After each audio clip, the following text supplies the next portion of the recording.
Hi Sangkay, today it's gonna be a great day. Panibagong araw, panibagong video na naman tayo. Nung nakarang araw, after ilang buwan na paghihintay sa wakas, nag-upload na si Kong TV ng panibagong vlog.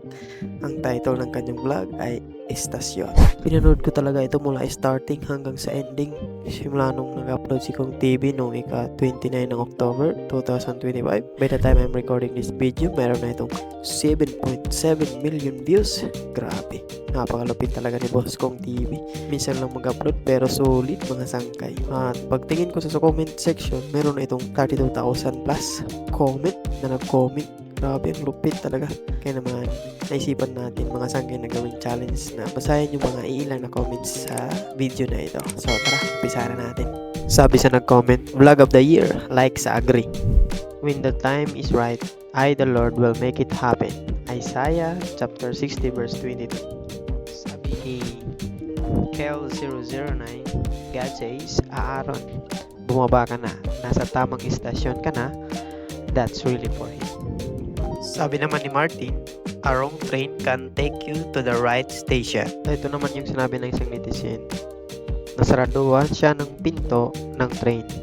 Pero ibang pinto ang nagbukas para sa kanya. Salot, idol kong. At ito naman yung sinabi ni AP Sings.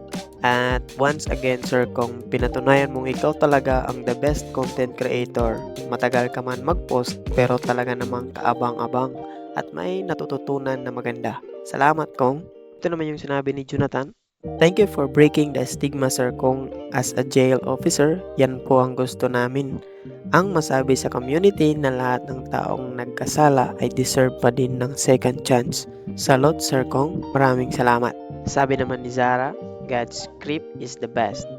From original plan na mag-vlog to look for someone na di pa nakakalis ng bansa to changing someone's life forever.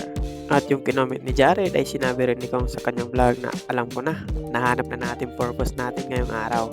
This vlog hit different. A story of accountability, acceptance, redemption, and moving on.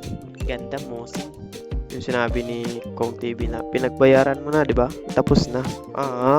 May mabuting tao pa talaga sa mundo, sabi ni Tracy. Sabi naman ni Bitmonster TV, sana dagsahin din ng customer ang Big Royce para madami pang matulungan si Big Royce na mga katulad nilang nakulong.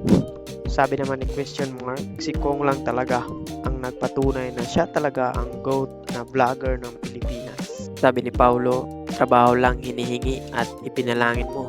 Pero ang binigay ni Lord, second chance, trabaho, kaibigan, at tiwala. Dami pala talagang signs, no? Pati yung KM0, which means starting point. Doon na pala mag-uumpisa magbago yung buhay ni Aaron. Sabi ni Jazzy, okay na yan, pinagbayaran mo na, di ba? O tapos na. Para sa mga taong hindi pa mapatawad ang mga sarili nila sa mga maling nagawa nila sa buhay nila. This is comforting to hear. Hindi ko alam kung paano ko mababayaran. Pero ang alam ko, dadating din yon. Kaya natin to, Aaron. Sabi ni Juno, imagine, napagsaraduhan ka ng pinto. Nagpaalam kay Kong. Umalis pero nakasalubong pa din niya si Kong ulit. God moves in mysterious ways.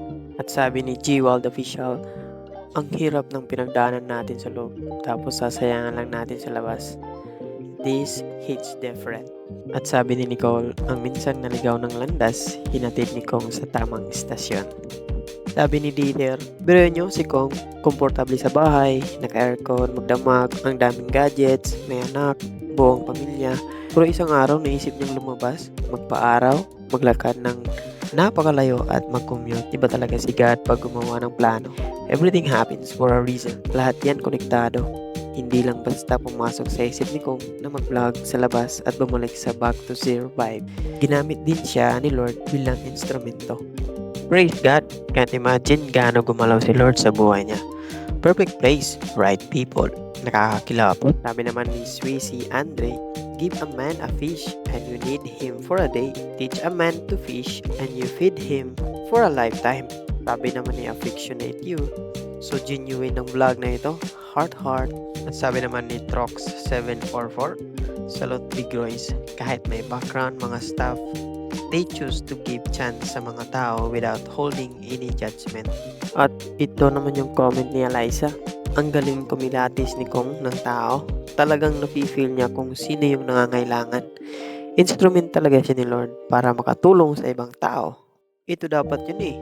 Imbis na bigyan mo ng isda, turuan mo na lang mga isda para hindi na magutom sa susunod. Kahit anong issue mo Kong, mamamayagpag pa rin talaga yung kabutihan mo. Ang iconic ng vlog na to, lahat ng delay nung umpisa, it all made sense nung nagtagpo na kayo ni Aaron. Solid. Aaron, hindi aksidente na natagpuan ka ni Bossing. That was orchestrated by God. May God continue to bless you, Boss Kong. Hindi ako nagkamali ng inidolo. Yan ang sabi ni Lucio. Pinakamatalino talagang content creator talaga tong si Kong. Ito ang GOAT or greatest of all time ng mga vlogger sa Pilipinas. Ito yung vlog na napaka-ordinaryo lang pero ang dami mong realization at aral na mapupulot. Solid yung 27 minutes vid na ginugol ko sa video. Yan yung sabi ni Kaden Court. Biruin mo yung nagsasaradong pinto ng LRT. Pagbukas pala ng pinto for job opportunity kay Aaron at si Kong yung naging instrument. What a great plan by God. Paano naghahanap talaga sila Kong ng mabibigyang trabaho. God is good all the time. This is the redemption arc for them both. Aaron having the second chance in life and Kong going back to the basic where people love him first. Good luck kay Aaron. Can't wait for your Taiwan trip. So ito pala yung dahilan bakit sikat si Kong at team niya. First time watching a vlog from Team Payaman. Refreshing na hindi puro nonsense and for content lang. Solid yung 27 minutes dito. Yan yung sabi ni Micaela.